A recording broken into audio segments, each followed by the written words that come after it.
Allah, Allahu Allah, Allahu Allah, Allahu Allah, Allahu Allah, Allahu Allah, Allahu Allah, Allahu Allah, Allahu Allah, Allahu Allah.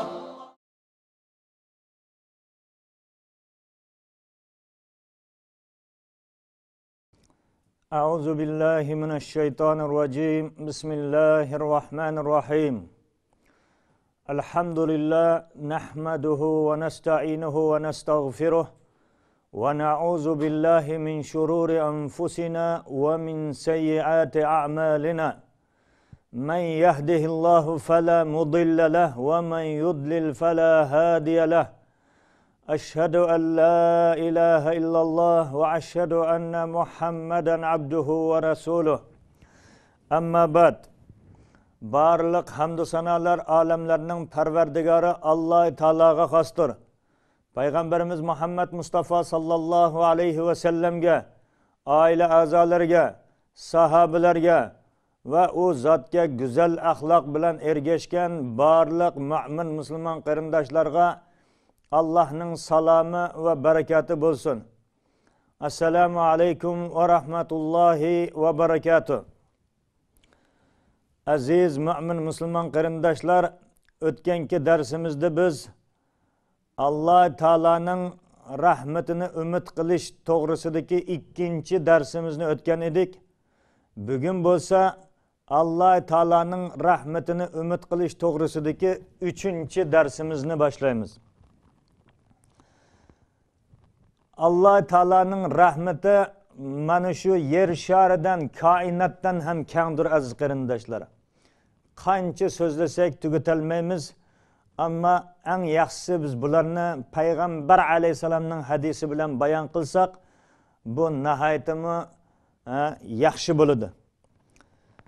Shuning uchun Ibn Abbas radhiyallohu anhudan rivoyat qilingan hadisda payg'ambar alayhisalom mundaq deydi aziz qarindoshlar: ما من رجل مسلم يموت فيقوم على جنازته 40 رجلا لا يشركون بالله شيئا إلا شفعهم الله فيه dedi. Peygamber aleyhisselamның hadisida Peygamber aleyhisselam mundaq deydi: har qandaq musulmon bir kishi o'lsa deydi, uning janozasiga Allah'a hiç narsani sherik keltirmaydigan 40 kishi qatnashsa, Allah o kishilarning shu kishi ustida qilgan shafaatini qabul qiladi deydi.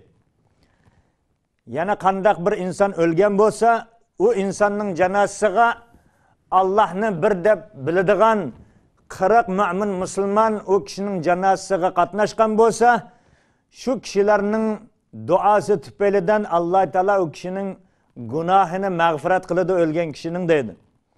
Yani biz mümin Müslümanlarının 6 hakkıdan biri bulgan bir kişi ölse cenazesiga qatnashish mümin Müslümanның yana bir Müslüman birodari ustidagi hakkıdan ibaret aziz qarindoshlar. Shuning uchun qandaq bir birodarimiz o'lganda uning janozasida ixlos bilan qalbimiz bilan, bütün vücudumuz bilan ey Rabbim mana bu birodarimizning gunohini afv qilgin, yotgan yerlarini jannat bog'laridan bir bog' qilgin deb xolislik bilan duo qiladigan bo'lsak, Alloh taolo u kishiga rahim shafqat qiladi ekan. Shuning uchun janozasiga qatnashganda chin ko'nglimiz bilan, qalbimiz bilan, vücudumuz bilan duo qilaylikki, biz ham o'lgan vaqtimizda aziz qarindoshlar, boshqalar bizga ana shunday chiroyli go'zal duolarni qilsin.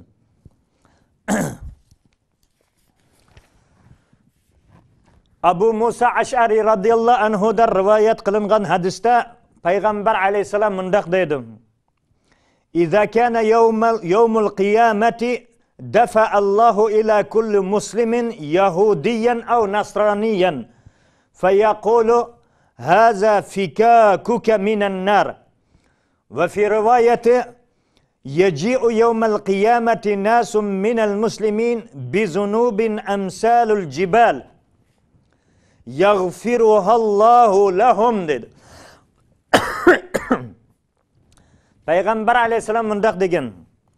Qiyomat kuni Allah her bir musulmonning oldiga bir Yahudi yoki Hristiyanni elib kelib, mana bu sening do'zaxdagi o'rningga almashtirilgan kishidir dedi.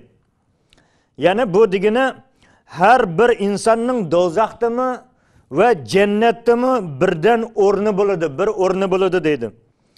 O inson musulmon bo'lib, jannatga kirgandan keyin uning do'zaxdagi o'rnini ana shu islomga kirmagan kafir kishi egallaydi aziz qarindoshlar. Har bir insonning do'zaxda ham jannatda ham bir o'rni bo'ladi ekan. O inson mu'min musulmon bo'lib solih amallarni qilib Alloh taolaning rahmatiga erishgandan keyin o insonning do'zaxdagi o'rniga Alloh taolo bir Yahudini yoki bo'lmasa bir Hristiyanni olib kelib, ey bandam, sen musulmon bo'lib solih amallarni qilib mening rahmatimga, mag'firatimga erishganliging uchun sening do'zaxdagi yeringga mana bu inson kiryotidi deydigan aziz qarindoshlar. Shuning uchun hammamiz qo'limizdan kelgancha Alloh taolaning rahmatiga erishishga, mag'firatiga erishishga harakat qilmog'imiz lozim aziz qarindoshlar. Yana bir rivoyatda aytiladi ekanki, qiyomat kuni musulmonlardan bo'lgan bir muncha kishilar tog'dek gunohlar bilan keladi dedi.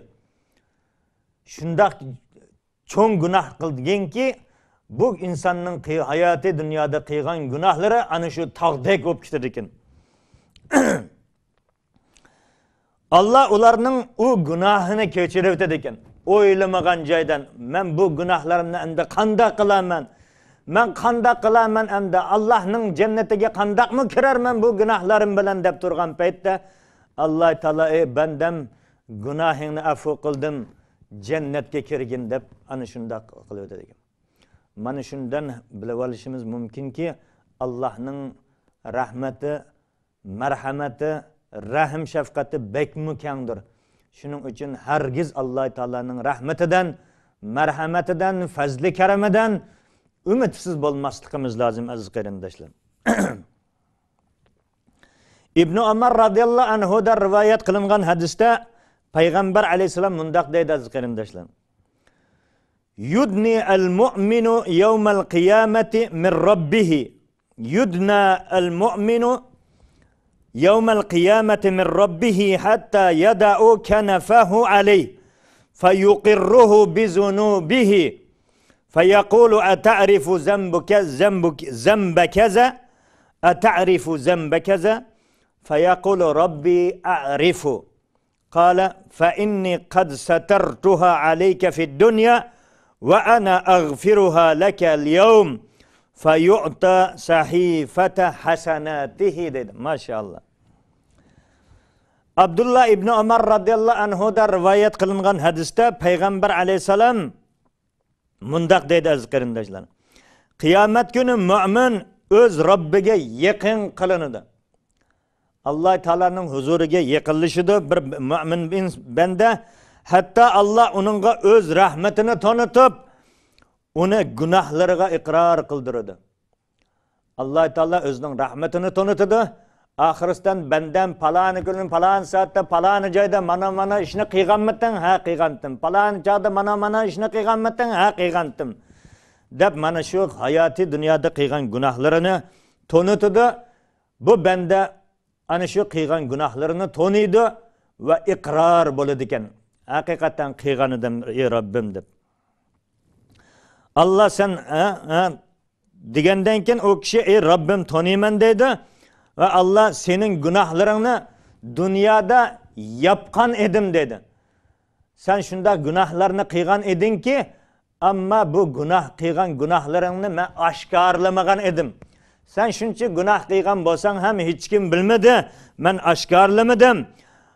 Ve bu gün mü senin o günahlarını mağfiret kılaman. Hayati dünyada hem aşkar kılmadım, bugün bolsa hem yani bu kıyamet günü de ben senin aşk günahlarını mağfiret kılaman dediken.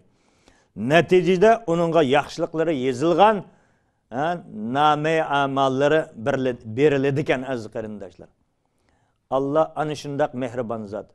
Dunyoda ham yaxshilik qiladi, oxiratda ham bandasiga yaxshilik qiladigan zot. Allah yaxshilik qilaman desa, Allah mag'firat qilaman desa, Allohga qarshi chiqadigan hech kim bo'lmaydi. Allah xolig'ini qiladigan zotdir aziz qarindoshlar. İbn Mas'ud radhiyallohu anhu mundaq deydi.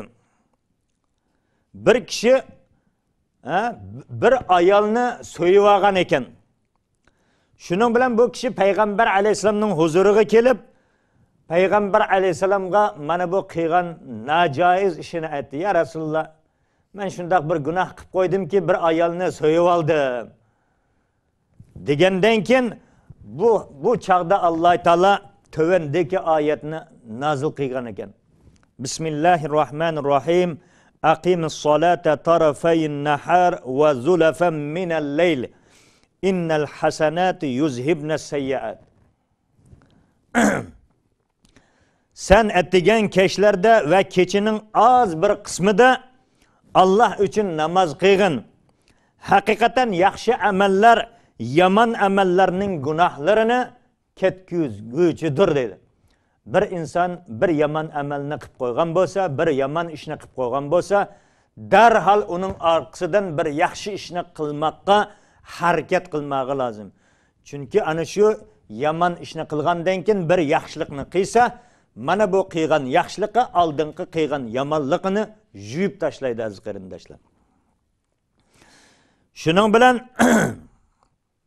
o kishi, ey Allohning payg'ambari, bu oyat mangala tegishlikmi deganda payg'ambar alayhisalom dedi ekanki, bu ummatimning hammasiga o'rtaqdir, hammasiga tegishlikdir.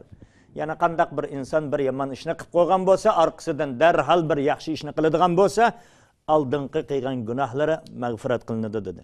Bu nima degan yaxshi aziz qarindoshlar? Shuning uchun keyin qilib olaman emas, qo'limizdan kelgan shu yomon ishni qilib qo'ydik. Chunki biz banda, yaxshi ishni ham qilamiz, yomon ishni ham qilib solamiz. Shuning uchun yomon ishni qilgan chaqda Allohning mu'min muttaqi bandalari darhol bir yaxshi qilishga harakat qiladi, tavba istig'for qilishga aldiraydi aziz qarindoshlar. Biz ham ana shundaq mu'min muttaqi bandalarning jumlasidan bo'lishga harakat qilishimiz lozim. Anas radhiyallohu anhu mundaq deydi. Kunlarning birida payg'ambar alayhisolamning huzuriga bir kishi kelib, ey Allohning payg'ambari dedi. Men bir gunohni qilib qo'ydim. Buningga islomda belgilangan jazoni menga berginki, men shu jazoni ilishga tayyorman dedi. Mana shu so'zni degan paytda namoz vaqti bo'lib qoldi. Namoz vaqti bo'lgandan keyin bu kishi payg'ambar alayhisalom bilan birgalikda namozni o'qidi. Namozni o'qib bo'lib chiqqandan keyin bu kishi yana payg'ambar alayhisalomga, ey Allohning rasuli, men bir gunohni qilib qo'ydimki, menga bu gunohim uchun jazoni ijro qiling. Men jazoimni tortishga tayyorman dedi. Shunda payg'ambar alayhisalom aytdi ekanki, sen biz bilan birga namozni o'qidingmi dedi. Ha, o'qidim dedi. Undaqdan sening gunohing mag'firat qilindi deb bashorat bergan ekan aziz qarindoshlar. Yana buningdan shuni bilib olishimiz mumkinki, bu kishiningki qilgan gunohi islomda jazosi bor cho'ng gunohlardan emasligini bilib olamiz. Agar islomda jazosi belgilangan cho'ng gunohlarni qilgan taqdirda payg'ambar alayhisalom bundaq demagan bo'lar edi. Masalan, o'g'irlik qilgan bo'lsa, qo'lini kesgan bo'ladi. Bir insonni o'ldirgan bo'lsa, qisos ilingan bo'ladi. Yoki bo'lmasa, zina qilgan bo'lsa, had darri urib jazosini bergan bo'ladi. Bu insonning qilgan ishi mana bunda gunohlarga o'xshash gunoh bo'lmaganligi va balki oddiy gunohlardan bo'lganligi uchun bir gunohni qilib soldi. Shuning bilan bu inson orqasidan namozni o'qidi. Mana bu o'qilgan namoz u kishiningki gunohini o'chirib tashladi. Agar cho'ng gunohlardan birini sodir qilganda payg'ambar alayhisalom mana bu qilgan namozing bilan sening gunohing afv qilindi demagan bo'ladi aziz qarindoshlar. Shuning uchun namoz mana bundaq kichik gunohlarni yuyib tashlaydigan eng büyük, eng cho'ng ibodatlardan biri. Shunga Alloh taolo hammamizni namozlarimizni mana shundaq vaqtida ado qiladigan bandalardan qilsin. Chunki payg'ambar alayhisalom hadislaridan birida sizlarning biringlarning uyining oldidan bir o'stang daryo oqayotgan bo'lsa, bir inson ana shu daryoda kuniga 5 qitim yuyunsa, u bandaning bo'ynida badanida kir qalamdi degan edi. Yo'q, qolmaydi ya Rasululloh dedi. Mana shu 5 vaqt namoz xuddi shuningga o'xshagandek, qandaq bir banda kunida 5 vaqt namoz o'qiydigan bo'lsa, u bandada hech qanday gunoh qolmaydi ekan aziz qarindoshlar. Shuning uchun mana bu namozga ahamiyat beraylik, namozimizni o'z vaqtida ado qilishga harakat qilaylik. Oxirida men sizlarga payg'ambar alayhisalomning bir hadisini aytib o'tay. Payg'ambar alayhisalom kunlarning birida sahobalarga aytdi ekanki, hayotida hech qanday bir savob ishni qilmagan banda jannatga kirdi dedi. Hayotida hech qanday bir savob ishni qilib boqmagan bir banda jannatga kirdi. U banda qanday deganda, bir inson o'ladigan chog'ida o'zining yaqinlariga aytibdi ekanki, qarindoshlariga vasiyat qilibdi ekanki, men o'lsam, jasadimni ko'ydiringlar va kulini yig'ib, ana shu kulning yerimini dengizga so'rib etinglar, yerimini bo'lsa mana shu quruqlikqa chechib tashlanglar deb vasiyat qilgan ekan.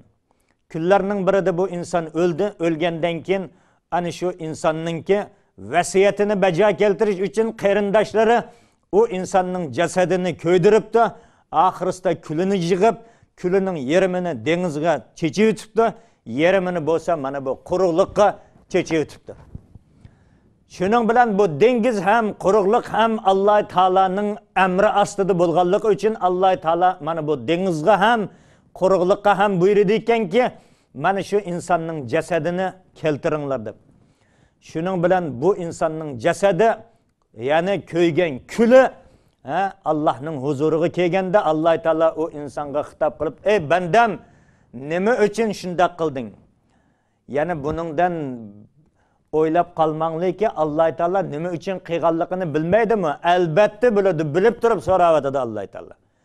Chunki Alloh taolo insonning qalbida nimaning borligini, nimani o'ylayotganligini, hatto dengizning qa'ridagi bir hayvonning ham qora toshning ustida ketayotganligini biladigan, yer va osmonda hech qanday bir narsa Alloh taolodan maxfiy qolmaydigan, Alloh taolo barliq maxfiy va oshkora barliq narsalarni biladigan zot. Shundoq bo'lishiga qaramasdan Alloh taolo u bandani teriltirib so'radi ekanki, "Ey bandam, nima uchun bunday qilding? Nima uchun ko'ydirib kulingning yerimini dengizga so'rading, yerimini quruqlikqa chechib etding?" deganda, "Ey Rabbim, sendan qo'rqqanligim uchun shunday qildim" dedi.